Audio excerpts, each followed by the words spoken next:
กับรับส้มข่าวกันเติม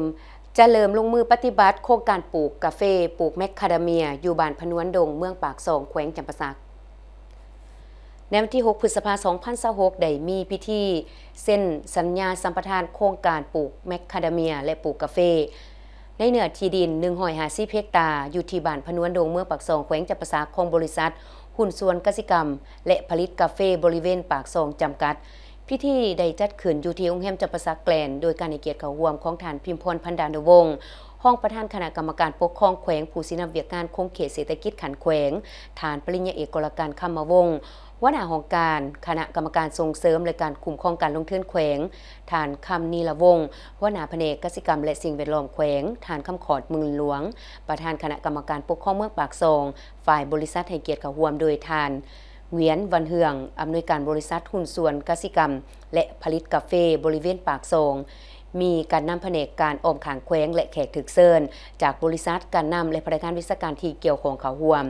โครงการปลูกกาแฟปลูกแมคคาเดเมียในเนื้อที่ดิน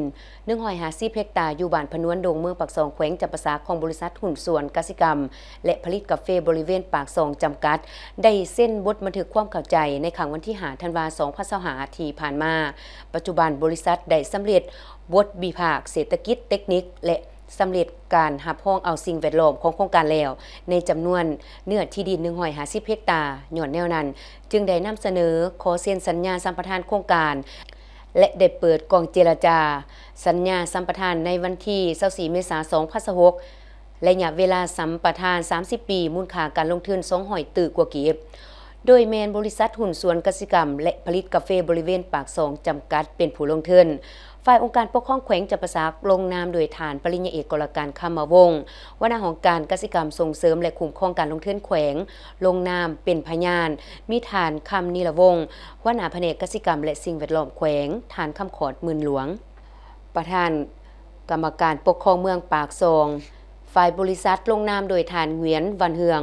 อำนวยการบริษัทหุ้นส่วนกสิกรรมและผลิตกาแฟบริเวณปากซองจำกัดลงนามเป็นพยานโดยฐานเลเวียดเครื่องห้องอำนวยการบริษัทมีฐานพิมพรพันดันวงศ์ห้องประธานคณะกรรมการปกครองแขวงผู้สินำเวียกการคงเขตเศรษฐกิจขันแขวงการนำแผนกการออมขางแขวงและแขกที่ถือเซินจากบริษัท